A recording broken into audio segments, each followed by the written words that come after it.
Magandang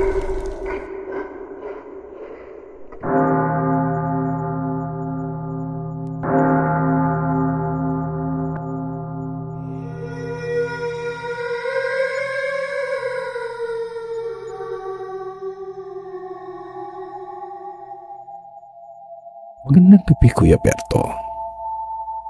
Matagal ko na pong gustong ibahagi ang karanasang ito. Hindi lang dahil sa nakakatakot, kundi dahil hanggang ngayon, dala ko pa rin yung bigat sa dibdib ko. Ako po si Emil. Isang baguhang supulterero lang ako noon. Galing ako sa probinsya at dito sa bayan ng San Miguel ako unang nadistino sa isang lumang sementeryo.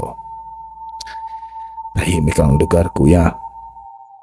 Yung tipong sementeryo na kahit sa umaga parang may anino pa rin sa bawat sulok. Pero sabi nga nila, sanayan lang daw yan. Sa unang linggo ko pa lang, nasanay na ako sa tunog ng mga kampana, sa amoy ng kandila at sa mga bulaklak na nalalanta. Pero may isang puntod na hindi ko kailanman makakalimutan. Sa dulo ng sementeryo, may isang nicho na laging basa. Kahit hindi naman umuulan, may nakaukit na pangalan na halos hindi na mabasa. Walang litrato, walang dumadalaw, walang nagbibigay ng bulaklak. Sabi ng mga kasamahan kong supporterero, huwag ko daw gagalawin yung puntod na yan at may multo daw dito umiiyak tuwing alas 12 ng gabi. Akala ko kwento lang para takutin ako dahil nga bago lang ako dito. Pero isang gabi, napatunayan kong totoo pala, Kuya Berto, ang sinasabi nila. Biyernes ng gabi noon, ako ang naka-duty. Tahimik ang paligid, tanging huni ng kuliglig at pagaspas ng dahon ng puno ng santol sa may gate ang maririnig mo. Habang nakaupo ako at nagse-cellphone, napansin kong lumalamig ang hangin. Hindi basta lamig ng gabi, kundi yung lamig na parang may dumaan sa mismong likod mo. Tumingin ako sa relo ko, 11:57 na pala, mag-aalas 12 na. Bigla kong narinig yung parang ipit na iyak. Mahina lang pero malinaw.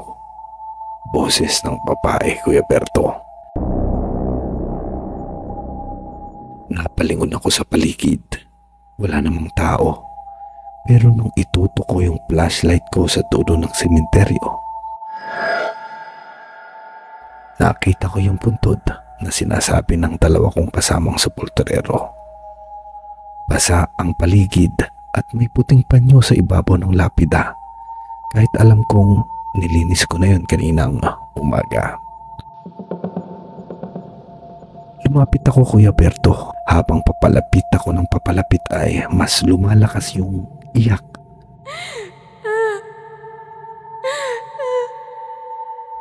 Mahina pero may halong parang naghihingalo. Kinalibutan ako, Kuya Berto. Nung tumapat ang ilaw ng flashlight sa mismong puntod, nakita kong gumalaw ang lupa. Sa ilalim, parang may humihinga sa loob sa ilalim ng lupa. Tumakbo ako, Kuya Berto, pabalik sa kubo namin, nanginginig, at agad-agad kong ikinuwento sa mga kasamahan ko kinabukasan, pero pinagtawanan lang nila ako. At sabi pa, baguhan ka pa kasi, huwag kang maniwala sa guni-guni mo. Niluluko ka lang namin na may multo doon. Pero hindi guni-guni, kuya. Kasi tuwing gabi, naririnig ko na ang iyak na yon. Dahil sa takot at konsensya, nagdesisyon akong buksan o hukayin mag-isa ang puntod na yon para malaman kung bakit may ganun. Linggo ng madaling araw noon, mag-isa lang ako. Binaon ko sa isip ko na baka kailangan niya lang ng tulong. Kailangan ko talagang malaman kung bakit may parang umiiyak doon. Nung alisin ko ang mga bato at ang simento, agad kong naamoy yung masangsang na amoy. Hindi lang bulok kundi parang pinaghalong asido at dugo. Pag-angat ko ng takip, Kuya Berto, tumambad sa akin ang kabaong na hindi pa tuluyang nasira. Pinilit kong buksan ng kaunti at doon ko nakita, Kuya Berto, ang bangkay ng isang babae. Mahaba ang buhok, nakaputing pistida na hindi naman nakapanglibing, pero ang mga kuko niya mahaba at nakabaon na parang gusto niyang kumuwala sa kabaong. At ang bibig niya, Kuya Berto, nakanganga, puno ng natuyong dugo. Para bang inilibing siya ng buhay. Inabutan ako ng umaga, Kuya Berto. Nung tamaan ng sinag ng araw ang kanyang muka, parang lumabas yung bakas ng bigati at paghihirap niya. Ang hindi ko maintindihan, Kuya Berto, hindi naman bago ang libingan na yon, pero baka sa kanyang mata na may luha pa sa paligid nito. At sa tabi ng ulo niya, may nakasulat, Kuya Berto. Ikinuhit gamit ang kuko sa loob ng takip ng kabaong. Nakasulat ang pangalang Ramon. Binalita ko agad sa mga pulis, Kuya Berto, ang aking natuklasan. At matapos ang investigasyon, nalaman nila na ang babaeng yon ay matagal na palang nawawala, higit 5 taon na. Isang estudyante noon, at ang huling taon nakita kasama niya ay ang lalaking manliligaw niya, nagngangalang Ramon. Anak ng dating punong barangay. Lumabas sa investigasyon na ang dalaga ay binugbog at tinakpan ng tela habang buhay pa, at siya mismo ay inilibing ni Ramon sa lumang nicho ng kanilang pamilya. Nung madiskubre ito, nahuli agad si Ramon. Medyo may edad na siya, pero parang baliw na. Sabi niya, akin lang siya. Wala siyang karapatang mawala sa akin. Pagkaraan ng 1 linggo, inilibing na uli ang babae at napagkalaman na ang pangalan ng babae ay Clarice de los Santos. May bulaklak na, ando na ang kanyang pamilya at nabigyan na siya ng disenteng libing at dasal.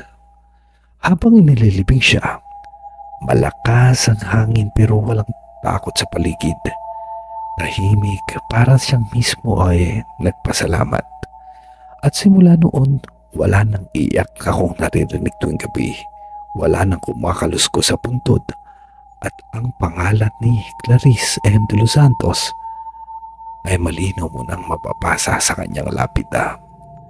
Pero minsan, kapag naglilinis ako ng sementeryo, may naamoy akong pabango ng babae at may naririnig akong bulong. Mahina pero malinaw. Salamat, Emil.